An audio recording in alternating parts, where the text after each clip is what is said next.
Selamat pagi anak-anak. Kita akan belajar firman Tuhan melalui buku renungan pagi anak, Identitas. Hari ini tanggal 21 Oktober, judul renungan kita, Kejatuhan. Mari kita awali dengan doa. Bapa di surga, kami akan belajar firman Tuhan. Tolong kami supaya kami dapat memahami firman Tuhan. Dalam nama Tuhan Yesus kami berdoa. Amin. Anak-anak, ayat inti renungan pagi kita hari ini diambil dari kitab Roma pasal 5 ayat 12 dan 13. Sebab itu, sama seperti dosa telah masuk ke dalam dunia oleh satu orang, dan oleh dosa itu juga maut, demikianlah maut itu telah menjalar kepada semua orang, karena semua orang telah berbuat dosa. Sebab sebelum hukum Taurat ada, telah ada dosa di dunia. Anda tahu kisah tentang bagaimana Adam mendaratkan kita dalam dilema yang kita hadapi? Pertama-tama dosa, kemudian kematian, dan tidak ada yang terbebas dari dosa atau kematian. Dosa itu mengganggu hubungan dengan Allah dalam segala hal dan semua orang. Dasar kepercayaan ketujuh, hakikat manusia.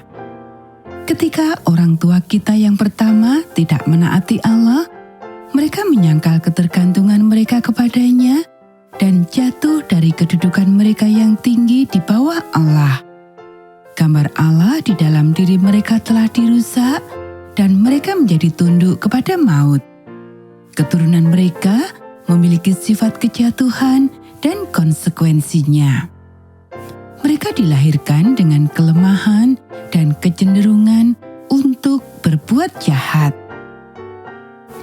Dari semua kisah dalam Alkitab, kisah kejatuhan manusia ke dalam dosa adalah kisah yang paling menyedihkan, karena hal-hal menyedihkan lainnya seperti kematian Yesus tidak akan pernah terjadi jika bukan karena pilihan yang mengerikan ini.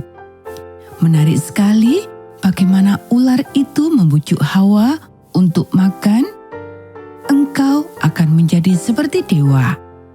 Hawa sudah menjadi seperti dewa. Setelah dia makan, dia tidak pernah menjadi seperti dewa lagi. Kami pun demikian. Tetapi ada satu hal yang penting untuk dipahami tentang kepercayaan ini. Umat Advent tidak percaya bahwa doktrin asal dosa adalah Alkitabiah. Ini adalah kepercayaan yang umum dipegang bahwa sejak kejatuhan manusia, setiap orang telah dilahirkan dalam keadaan berdosa dan berada di bawah kutukan kematian kekal. Inilah yang menyebabkan baptisan bayi. Bayi yang baru lahir sudah bersalah, sudah dikutuk oleh Allah, dan sudah menuju neraka jika tidak segera dibaptis, kalau-kalau mati muda. Anak-anak, yang harus Anda lakukan untuk menyangga hal ini adalah dengan mencermati satu teks ini, meskipun tentu saja semua kepercayaan harus berpegang teguh pada beberapa teks. Saya memilih untuk menyertakan dua terjemahan agar Anda dapat melihat detail-detail yang berbeda.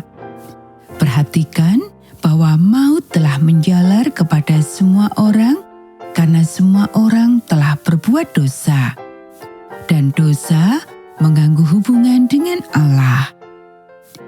Kita semua dilahirkan dengan sifat alamiah yang jatuh ke dalam dosa dan dengan kelemahan dan kecenderungan untuk berbuat jahat. Kita tidak dikutuk karena semua itu.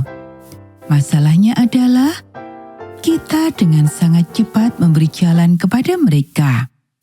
Kita memiliki hubungan yang terganggu dengan Allah. Tidak peduli seberapa keras kita berusaha, kita terus berbuat dosa. Kemudian, bersama Paulus, kita berseru dengan penuh penderitaan. Aku berada di ujung tanduk.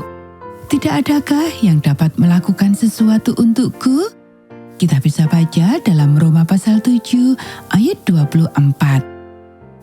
Anak-anak, demikianlah renungan pagi kita hari ini. Mari kita akhiri dengan doa. Juru Selamat, Engkau menciptakan kami sempurna, tetapi kami tidak bertahan lama. Pertama Hawa, kemudian Adam, lalu nenek dari nenek saya, dan sekarang saya. Saya berantakan. Tolonglah saya untuk semakin mendekat kepadamu, belajar dari hari ke hari untuk menjadi semakin serupa denganmu. Amin.